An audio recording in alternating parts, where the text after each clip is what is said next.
car. I wouldn't mind the commute. There were some kitchen staff out here earlier before the doors were open, drooling and taking pictures and dreaming that maybe they could possibly have that car, just like the rest of you have.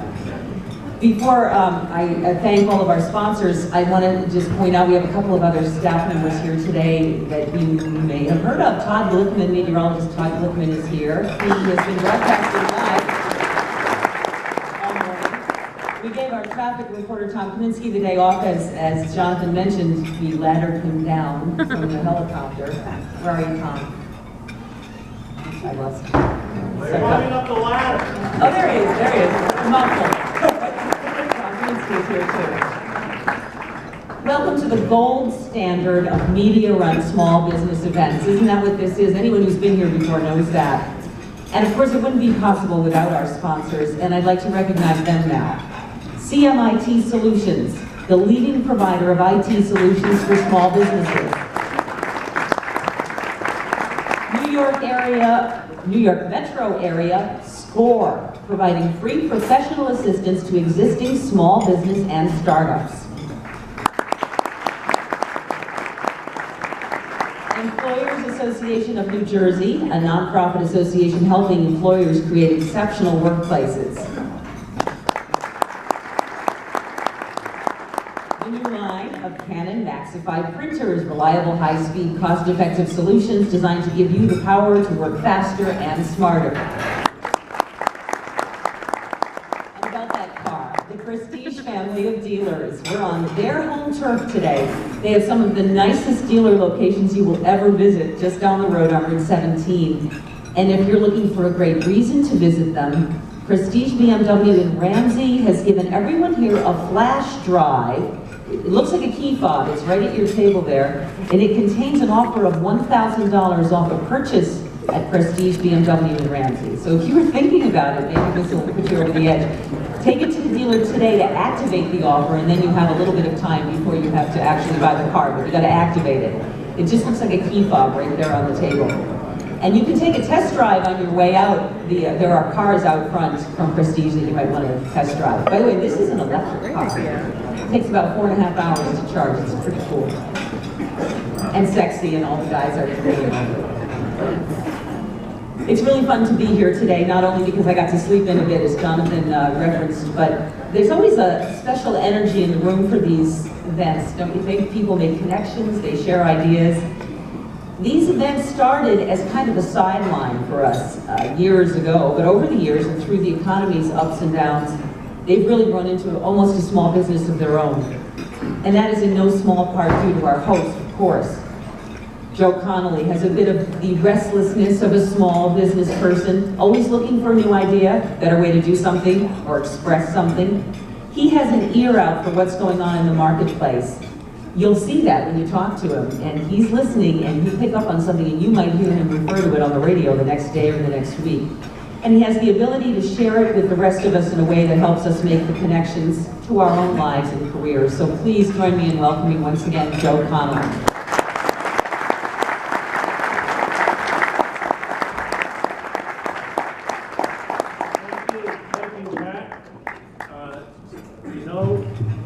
I guess have a little bit of the entrepreneur in me, but I'm only looking to buy stories, and Pat just referenced something. And when I started to cover business, what I immediately loved about covering business was the way that business owners instinctively see opportunities. And I covered politics and other beasts before I covered business. And I found that often business owners disagree with this because they're so smart and cautious, but I found that actually business owners are very optimistic and positive people because they see solutions in their looking at opportunities.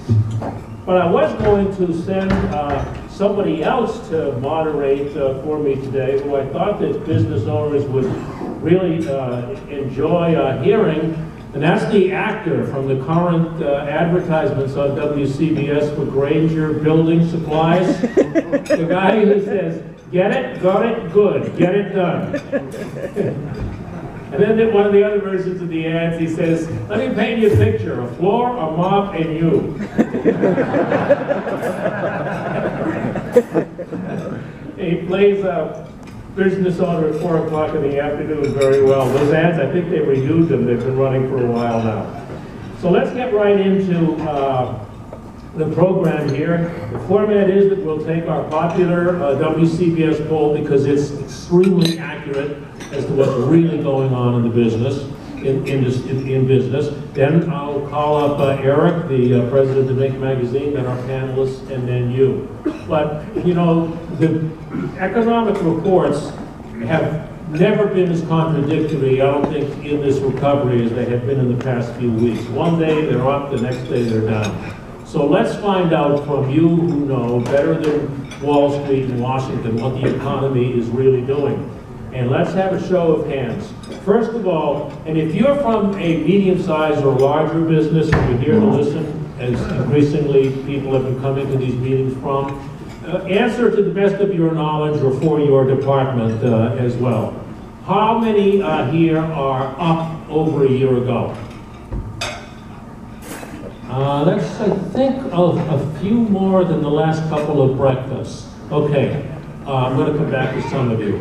How many of those of you who have been in business for 2 or 3 years or more are having a record year? And I might ask a couple of you about this. What industry are you in having a record year? Yeah, you right there, sir, yes. Consulting in what area? Consult a small business on whatever they need to have for better than it's working now. For what betterment? To have their business work better than it's working now. Okay, and where's your demand coming from? My demand is coming from their tremendous growth that's out there. And oftentimes people need to learn to manage that growth. What industry is having this tremendous growth? I work across every industry because my client is the expert in his industry. I become the expert in helping him to grow his business. Record year over here, right there. Sorry, you're having a record year? Did you raise your hand? Yeah, I'm interested in who's having record-setting business. Yes, what industry are you in? Real estate development in Hudson County. Commercial or residential? Residential. Residential? Yeah. It's coming back, is it? Big time, yeah. Wow, what type of construction? Mid-rise and high-rise. Well, look, everything, low-rise, mid-rise, Apartments? high-rise, both rentals and condos. Rentals and condos? Yeah, the problem with condos is very hard to finance still. Yeah. The banks aren't lending on them as much. You have to get hedge funds involved. Still. You have to do layered, financing. The apartments are really easy. The condos are harder because I think, like you said, the economic news is up and down so much that the banks aren't quite ready to take that step. Very interesting. A couple of others having record years, and you actually, I know it's very difficult for the people with the mics. Go to one of the people with the hands, and someone else have a microphone just so we can hear you. Yeah, over there, record year. Thank you. Well, EA&J is in, among other things, the small business healthcare space. And healthcare, particularly on the small business end, is doing quite well, and we're having a record year. Insurance. Healthcare insurance. And tell me what the letters stand for. Employers Association of New Jersey, and proud sponsor of this event. Okay, Employers Association of New Jersey, record year in helping companies find self-insured insurance programs. Yeah, record year. Yes. So I'm also in the management consulting space, and I focus on helping my clients market to their target market. So they're really struggling to re-identify who their targets are, and also to connect the right message with them. So that's really provided me with a lot of opportunities because I help them develop their messaging for new target markets. How do you find your clients? A lot of it is word of mouth, but it's also social media, and it is also my website. So a lot of methods. Your clients often, they're still not certain on who their target is? Or Their targets are changing. So whereas they may have focused on, for example, an older audience, now they have to reach out to the millennials, and they're not quite sure how to do that. A young woman like you will be able to tell them how to do that. That's really interesting, though. That's very interesting. Despite the event, I hear more and more people say it's still word of mouth, especially small business owners. You know what, the mix is changing. I think that more clients of mine really are seeing that if they rely just on word of mouth, they're not going to hit their business targets. So they need to bring in things like content marketing, things that really help them drive leads to them. One of my clients, for example, just started LinkedIn advertising. Started what? LinkedIn advertising. Just started LinkedIn. Teresa right next to you is an expert on LinkedIn. A couple more having a record year. We love record years, yeah.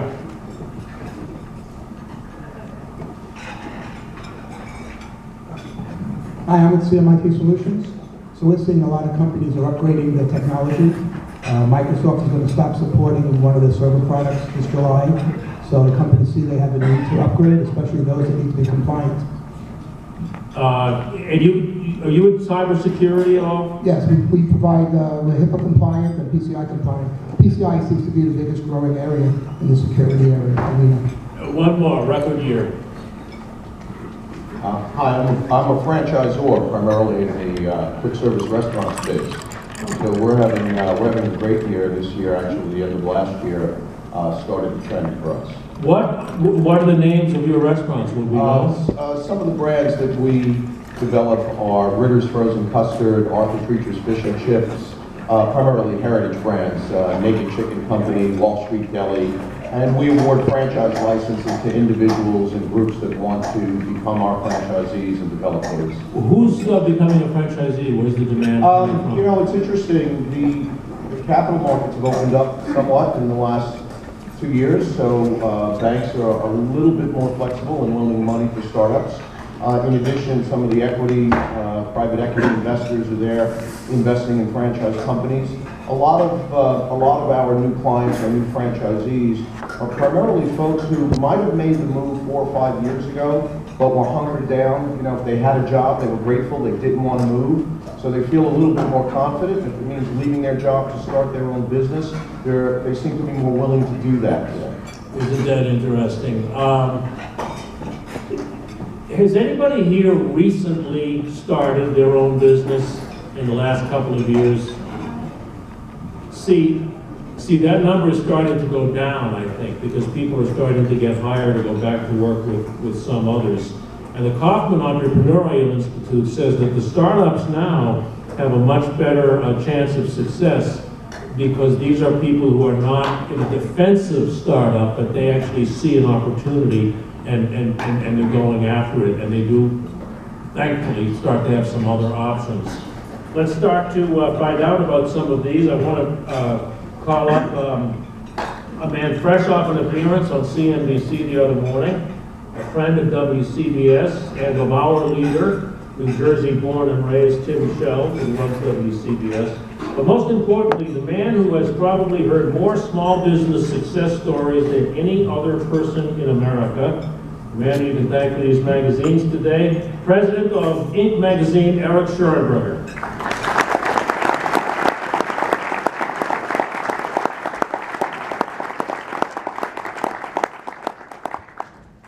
Let's just sit here, and then we'll have our panel come up and just talk. Eric.